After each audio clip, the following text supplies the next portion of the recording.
Vaivaako sinuakin sama ongelma kuin tuhansia muita?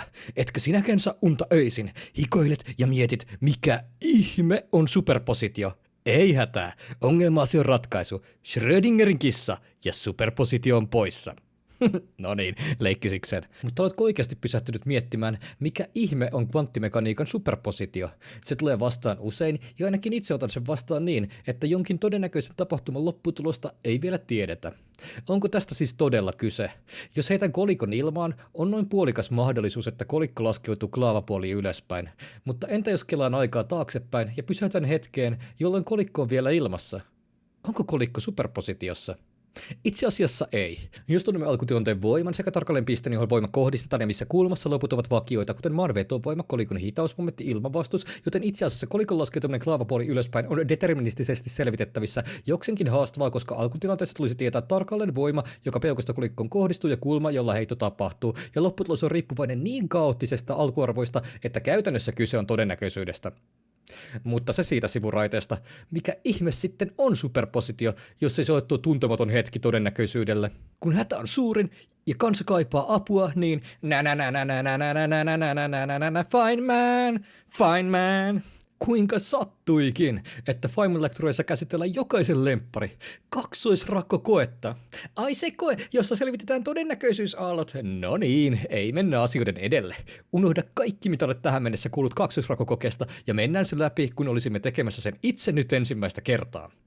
Olemme siis asettaneet elektronitykin sekä sensorikalvon väliin läpinäkymättömän levyn, jossa on 2 rakoa. Kumma muuten, mistä tuo kaksoisrakokokeen nimi tulee. Pakko rakastaa tätä fysiikan yksinkertaisuutta. Takaisin aiheeseen. Ammumme tykistä elektroneja yksi kerrallaan ja hämmästykseksi huomaamme sensorikalvolle muodostuvan kuvion muistuttavan aaltofunktiosta tuttua interferenssikuviota. Aivan, se on se todennäköisyys. Rauhoitutaan. Muista. Unohdetaan kaikki aiemmin kuultu ja mennään tämän läpi kuin tekisimme itse kokeen. Feynman nosti esiin kysymyksen luennoissaan, kummasta raasta elektron siis on mennyt läpi? Tämä voisi olla meidän yhteisen hypoteettisen laboratoriokokeen tehtävänä. Tässä välissä on hyvä tilata kanava ja kommentoida, kummasta raasta elektroni on mennyt. Käydään läpi vaihtoehdot. Elektroni on mennyt läpi raosta 1, raosta 2, ei kummastakaan tai kummastakin yhtä aikaa. Voimme olettaa, että ykkös- ja kakkosrako ovat tässä tapauksessa ja vain tässä tapauksessa sama asia. Joten tarkastellaan ensin tilannetta, jossa elektroni kulkee läpi vain yhdestä raosta, peittämällä toinen ja ei interferenssikuviota. Entä jos elektroni vuorottelee näiden kahden välillä? Syntyy kuvio, joka on vain yhdistelmä siitä, kun ammuttiin yhden raon läpi, mutta nämä yhdistettynä ja ei interferenssikuviota taaskaan, vain selkeät 2 osuma-aluetta. Entä jos se ei mene läpi kummastakaan? Ei välttämättä yllättävin tulos, ei kuviota ollenkaan. No niin. Sitten olemme ratkaisseet superposition. Elektroni selkeästikin menee läpi kummastakin raosta samaan aikaan. Enää tämä hypoteesin todistus ja palkintojen jakoon. Laitetaan kaksosrakolevy aivan kiinni sensorikalvoon ja saamme samanaikaisesti 2 signaalia, koska elektroni on kummankin aukon kohdalla mennessä niiden läpi. Tadaa ja hetkinen. Aivan sama tapaus kuin 1 elektron kerrallaan. Myöskään tästä siis ei ole kyse. Ei vaan, tarkimmat huomasi, että nyt kyllä mokasin. Meillä on vielä yksi vaihtoehto. Elektroni menee läpi ensimmäisestä aukosta, tekee uukkarin, palaa toisesta aukosta takaisin ja taas täyskäännös ja kohti sensoria. Superpositio on siis tällä kertaa takulla ratkennut. Kyseessä on ympyrää ajeleva, renkaita vingutteleva, mäkin autokaistan tukkiva, bassoja lujaa soittava, kääntyilevä elektroni. Ei muuta kuin sensori myös rakojen taakse ja havaitsemme tämän käytöksen. Mutta ei. Reikien taakse ei palaa yhtään elektronia. Nyt alkaa ideat loppua. Mistä ihmeestä tässä voi olla kyse? Miten saamme tuon interferenssikuvion syntymään? Mistä raosta elektroni todella kulkee? Nyt tiedän. Jos laitamme rakojen väliin lampun, lähestyessään lamppua elektroni absorboi itsensä fotonin, nousee korkeampaan energiatilaan ja hetkeä myöhemmin emittoi fotonin palatessaan takaisin matalaan energiatilansa. Joten näemme valonpilkahduksen raossa, jossa elektroni on. Ja kuinka ollakaan, tämä todella toimii. Nyt vain avaamme vihot ja alamme taulukoimaan ja...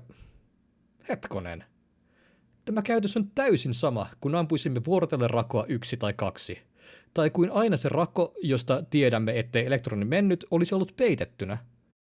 Mitä tästä voimme tulkita? Ja nyt tarkkana te, jotka rakastatte kristalleja muutenkin kuin mineraaleina. Superpositiossa ei ole kyse siitä, että ihmistietoisuus loisi todellisuuden ympärilleen, millaisia tulkintoja tästä on syntynyt internetin tietyissä kolkissa, mikä on täysin ymmärrettävää, koska kyseessä on omituinen ja vaikeaselkoinen ilmiö. Se ei siis ole myöskään meidän telepaattiset kyvyt, joita kutsumme superpositioksi, vaan itse asiassa vuorovaikutus on se, joka niin sanotusti romahduttaa superposition. Ja nyt olemme päässeet asian ytimeen. Tästä siis todella on kyse. On väärin miettiä, että superpositio on kuin se kolikko ennen kuin se osuu pöytään. Ja anteeksi Schrödinger, mutta on myös väärin miettiä, että se on kissalaatikossa, jonka vitaalitoimintojen tämänhetkistä tilannetta emme aivan tunne. Itse asiassa tähän Schrödinger ja Einstein loi näitä vastalauseita, kuten tämän kissan, osoittamaan kvanttisuperposition mielettömyyden, mutta myöhemmin esimerkiksi kaksoisrakkokokeilla on saatu todella osoitettua superpositio todeksi. Ja Schrödingerin kissa on sinänsä turvassa, koska vuorovaikutus on asia, joka poistaa kvanttisuperposition ja määrää hidun yhteen tilaan. Meissä makrotilan olioissa, kuten kissoissa, tapahtuu niin monia vuorovaikutuksia jatkuvasti, ettei superpositiota synny.